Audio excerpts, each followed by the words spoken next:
Hello everyone, welcome to Disha. We are powered by Sarat Chandra IAS Academy. In Disha program, we are educating and teaching the young minds, the young students of our country about various different events topics. Today in this series, we'll be talking about the recent horrific landslide that has claimed life of over 180 people in Kerala. Alright, so let's talk about this. We'll see what are landslides and specifically about this landslide in Kerala, what led to this landslide. So first of all, we need to know what is a landslide. So it's very clearly evident that it is made up of two different words. One is land and second is the slide.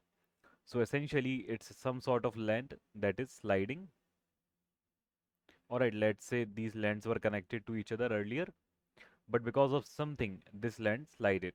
Okay, and this portion came running on the population living here in the base of the mountain or something. Okay, so this creates a landslide and this creates a catastrophic havoc. Alright, so landslides, also known as landslips or rock slides, are several forms of mass wasting that may include a wide range of ground movements such as rock falls, mud flows, shallow or deep-seated slope failures. That essentially means that landslide does not mean a single type of failure.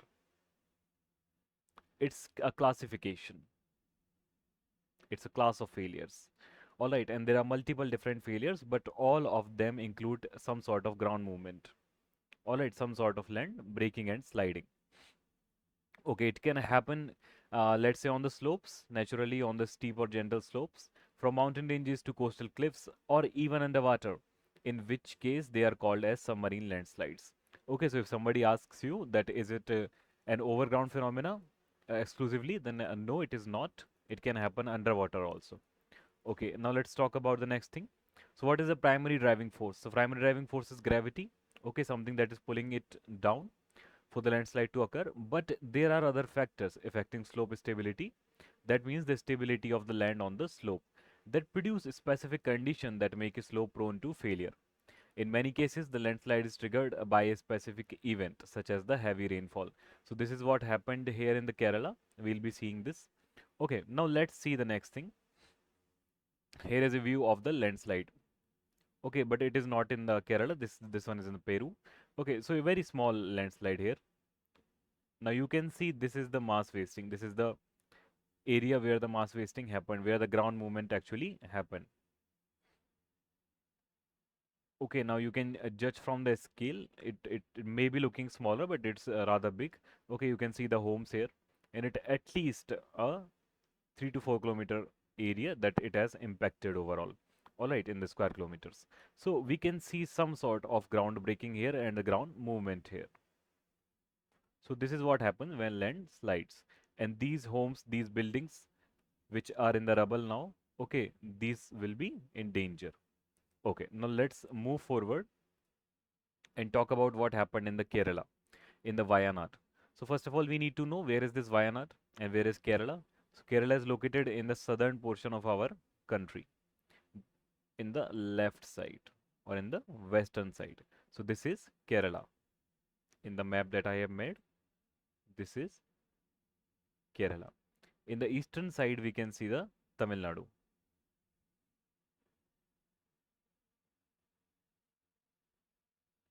What are the neighboring states? Other neighboring state, there is Karnataka here.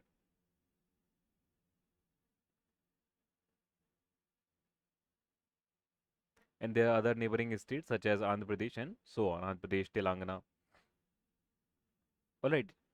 Okay. Now we are talking about the Kerala. Now in the here inner Kerala, in the Western Ghats. So there is a range of mountains which runs from Maharashtra like this. Okay, and passes through Kerala also. So in the Western Ghats, there is a town or let's say district known as the Wayanad. Okay, Nad basically means home. So Tamil Nadu. Okay, Wayanad. This Nad means home. Okay, now the district name is Wayanad. And it has multiple different sub-districts here. We can see. Okay, these are not very important, but essentially we need to know where is Wayanad in Kerala and Kerala in India. Okay, now let's see further what happened. So there was this massive landslide. Okay, it has claimed life of over 170 people, and over 180 people or so are missing. They are unaccounted for. That means we do not know that whether they are alive, where they are. Okay, because they might still be in this rubble. They are not found yet. Okay, so most of them should be dead by now. All right, so very sad thing to happen in Kerala, but this also takes our focus towards disaster management. All right, now let's see first of all. So this riverbed you can see here, you can see the water flowing. Okay, and a very wide riverbed. Okay, it was supposed to be around 10 meter, but it got stretched till 130 meter or so because of the heavy rainfall and this landslides, this mudslides. Okay, so these things you can see here in these picture. It is very evident and very clear that how homes have turned into just mass of rubbles, nothing more than a waste. Okay, and this has claimed life of people who were, let's say, running from here to there. They cannot go here. These people cannot go here or here anywhere. Okay, so these people would be dead. Okay, now let us see what exactly happened. What exactly happened? So there is a river in the Kerala Wayanad which is known as the Iruvizindi. It is a tributary of Kerala's Chalia River. This Chalia River is Kerala's fourth largest river. So essentially and naturally, it is this tributary has much water.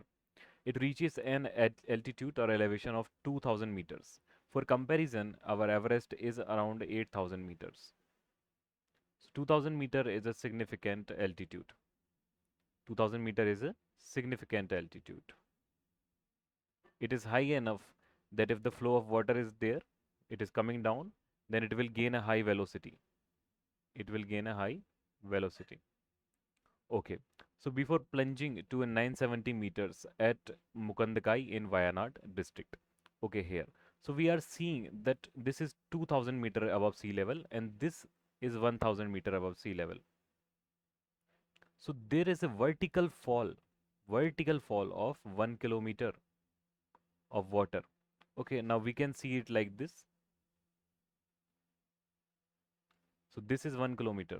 This is 1 kilometer water falling from here to this level. Okay, but its speed is reduced because of this slope, this gradient. But if so much water comes, if a lot of water comes and it's coming down, then the velocity will be very much. There is, let's say, some soil here, some mud here, something here. Okay, it will not only shift but also flow with this water. And this will fall in onto these villages, okay, which are located in the foothills. So these are critically affected areas such as the Mundakkai or the Velarmala. Okay, these are critically affected areas, and this is the whole Wayanad district.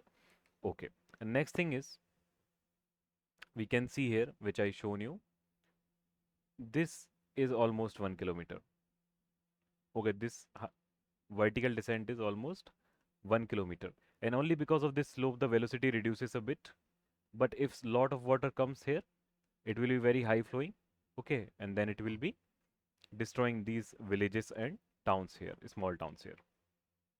Now we need to see other things, that what other factors led to this occurrence other than the rainfall.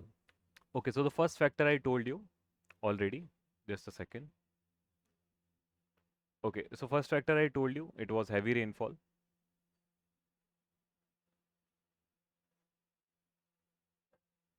That means a lot of water flowing down, a lot of water flowing down, and then landslide happened.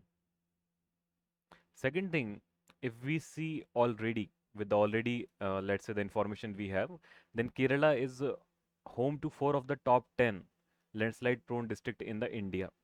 4 out of 10 landslide prone districts, top 10 landslide prone districts of India are in Kerala, and Wayanad is one of them. So one of the most probable, let's say not probable and actually classified area for landslides. All right, Wayanad is 13th on the list. Next thing, we see that on 30th July when the landslide happened, The district received 14 centimeter of rainfall in a single day. That was 500% of the usual rainfall. 500% of the usual rainfall. So this was also one of the factor. It triggered, let's say, heavy rain and good flow of from the river, and that would mean a lot of landslides, a lot of mini landslides on the course of the river, which I shown to you. Okay, mini landslides, like let's say a lot of water is flowing from here. Wherever water is getting place, it is dislocating the land here, dislocating the mud here, and making a new riverbed, and also taking this mud from here. Okay, so this will be the new widened riverbed, and this mud will come down, flowing onto the villages. So only initially it was 10 meters wide. Okay, the riverbed coming down, it widened so much it become 13 times. Okay, because of the water flow as well as the landslides. Okay, next thing is one more thing, that soil cover. We need to talk about the soil cover. So the soil cover in Kerala is only, let's say, 1 to 3 meter thick. Okay, next thing, it is largely made up of boulders. Now what are boulders? Boulders are big rocks. Okay, they are not the part of soil itself. Not the part of soil itself. They are solid rocks. Next thing is uncompacted colluvium. Colluvium is also a type of soil, but it is uncompacted. That means loosely compacted around the boulders. And next thing is laterite. Later is also a type of soil, but it is also sort of loose soil. So it is very easy for this soil to transported as human activity because of human activity.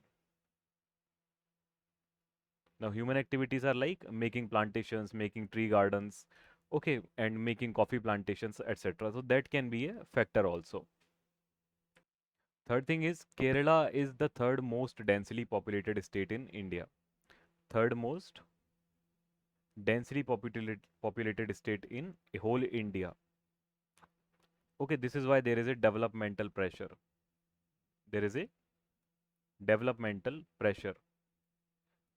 Okay, so this can culminate into such sort of disasters. Next thing is climate change. Next thing is climate change. So heavy rainfall can be attributed to the climate change. Other thing is topography. The slopes in Kerala are more than 20 degree. Okay, 20 degree of the gradient. Gradient is how much vertical distance something is covering when it horizontally moves. Okay, so 20, let's say 20 degree gradient or 20% gradient. What does it mean? That when you move 100 meter, something elevates 20 meter. So that means a 20 degree gradient. So this is a lot of gradient for something like topography, and this will increase the velocity of the water flowing down a lot. So it will lead to floods and landslides. So these are various factors which led to landslide in Kerala. And we should now think about this, that how to, let's say, fight with such disaster and how to be well prepared for such disasters. This is also a part of the adaptation strategy. Adaptation strategy against climate change. Against climate change.